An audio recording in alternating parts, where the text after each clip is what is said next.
O'Merle that was, but that is gone for being Richard's friend, and, madam, you must call him Rutland now. Richard II. The scene of explanation was hastily removed from the little kitchen to Mrs. Wilson's own matted room, the very same which she had occupied as housekeeper, and which she continued to retain. It was, she said, better secured against sifting winds than the hall, which she had found dangerous to her rheumatisms, and it was more fitting for her use than the late Milnwood's apartment, honest man, which gave her sad thoughts, and as for the great oak parlor, it was never opened but to be aired, washed, and dusted, according to the invariable practice of the family, unless upon their most solemn festivals.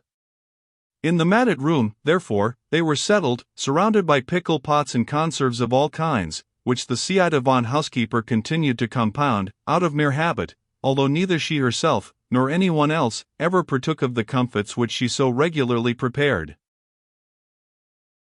Morton, adapting his narrative to the comprehension of his auditor, informed her briefly of the wreck of the vessel and the loss of all hands, excepting 2 or 3 common seamen who had early secured the skiff, and were just putting off from the vessel when he leaped from the deck into their boat, and unexpectedly, as well as contrary to their inclination, made himself partner of their voyage and of their safety.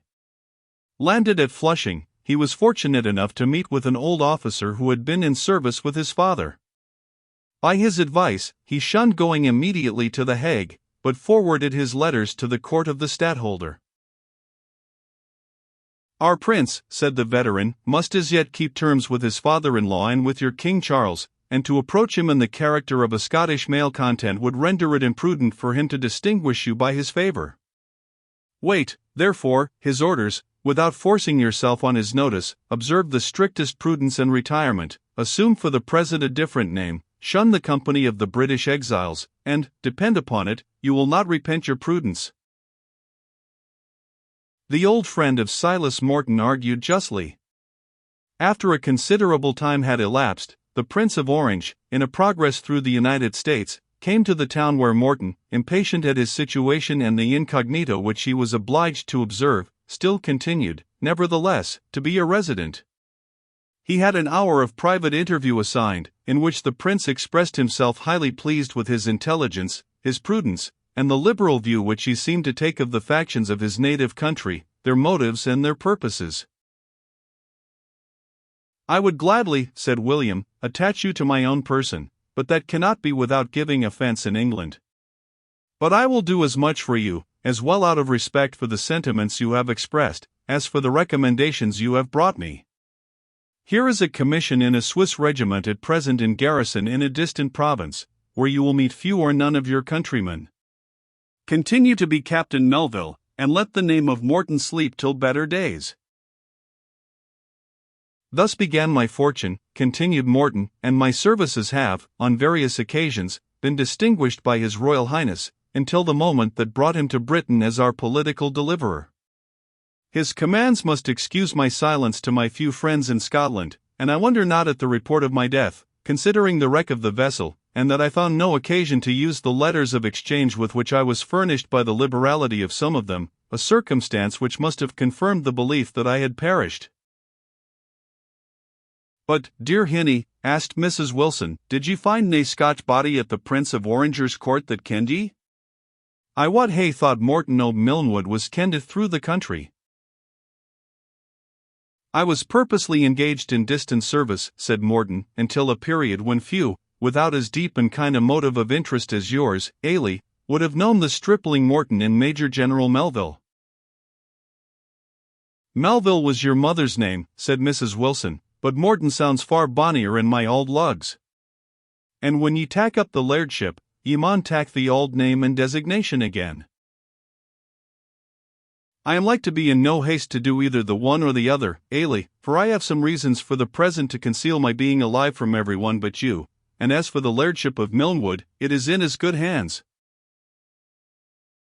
"As good hands, Hinny," re-echoed Ailey, "I'm hopeful ye are no meaning mine? The rents and the lands are but a sair fash to me. And I'm ower failed to tak a helpmate, though Wiley Mactricket the writer was very pressing, and spak very civilly, but I'm ower all the cat to draw that stray before me. He canna willy wa me as he's doon mony a ane. And then I thought you wad come back, and I wad get my pickle meal and my soup milk, and keep a things right about ye as I used to do in your puir uncle's time, and it wad be just pleasure enough for me to see ye thrive and guide the gear canny.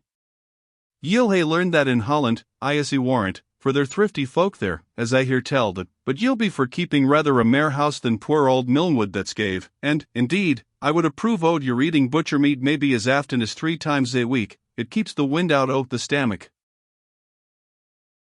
We will talk of all this another time, said Morton, surprised at the generosity upon a large scale which mingled in Ailie's thoughts and actions with habitual and sordid parsimony, and at the odd contrast between her love of saving and indifference to self-acquisition.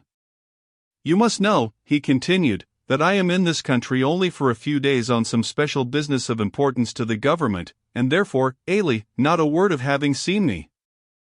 At some other time I will acquaint you fully with my motives and intentions.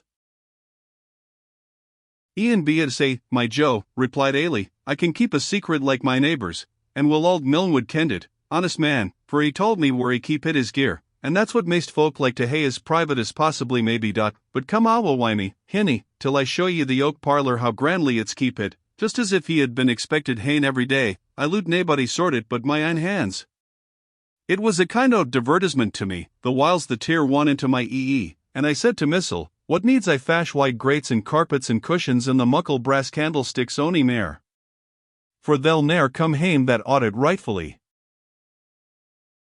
With these words she hauled him away to the sanctum sanctorum, the scrubbing and cleaning whereof was her daily employment, as its high state of good order constituted the very pride of her heart. Morton, as he followed her into the room, underwent a rebuke for not dighting his shoon, which showed that Ailie had not relinquished her habits of authority. On entering the oak parlour he could not but recollect the feelings of solemn awe with which, when a boy, he had been affected at his occasional and rare admission to an apartment which he then supposed had not its equal save in the halls of princes. It may be readily supposed that the work-worsted chairs, with their short ebony legs and long upright backs, had lost much of their influence over his mind, that the large brass andirons seemed diminished in splendour, that the green worsted tapestry appeared no masterpiece of the arras loom, and that the room looked, on the whole, dark, gloomy, and disconsolate. Yet there were two objects, the counterfeit presentment of two brothers, which, dissimilar as those described by Hamlet, affected his mind with a variety of sensations. One full-length portrait represented his father in complete armour, with a countenance indicating his masculine and determined character, and the other set forth his uncle, in velvet and brocade, looking as if he were ashamed of his own finery, though entirely indebted for it to the liberality of the painter. It was an idle fancy, Ailie said, to dress the honest old man in the expensive fallals that he ne'er wore in his life, instead of his douce raplock grey, and his band white the narrow edging. In private, Morton could not help being much of her opinion, for anything approaching to the dress of a gentleman sate as ill on the ungainly person of his relative as an open or generous expression would have done on his mean and money-making features. He now extricated himself from Ailie to visit some of his haunts in the neighbouring wood, while her own hands made in addition to the dinner she was preparing, an incident no otherwise remarkable than as it cost the life of a fowl, which, for any event of less importance than the arrival of Henry Morton, might have cackled on to a good old age ere Ailie could have been guilty of the extravagance of killing and dressing it. The meal was seasoned by talk of old times and by the plans which Ailie laid out for futurity, in which she assigned her young master all the prudential habits of her old one, and planned out the dexterity with which she was to exercise her duty as gouvernante. Morton let the old woman enjoy her daydreams in castle building during moments of such pleasure, and deferred till some fitter occasion the communication of his purpose again to return and spend his life upon the continent. His next care was to lay aside his military dress, which he considered likely to render more difficult his researches after Burleigh. He exchanged it for a grey doublet and cloak, formerly his usual attire at Milnwood, and which Mrs. Wilson produced from a chest of walnut tree, wherein she had laid them aside, without forgetting carefully to brush and air them from time to time. Morton retained his sword and firearms, without which few persons travelled in those unsettled times. When he appeared in his new attire, Mrs. Wilson was first thankful that they fitted him assez decently, since, though he was nae fatter, yet he looked mair manly than when he was ta'en frae Milnwood.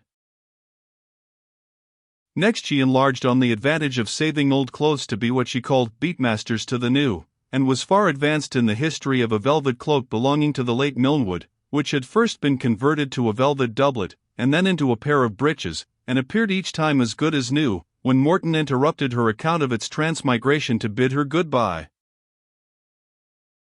He gave, indeed, a sufficient shock to her feelings, by expressing the necessity he was under of proceeding on his journey that evening. "And where are ye gone? And what wad ye do that for? And where wad ye sleep but in your own house, after ye hae been sae mony years frae hame?"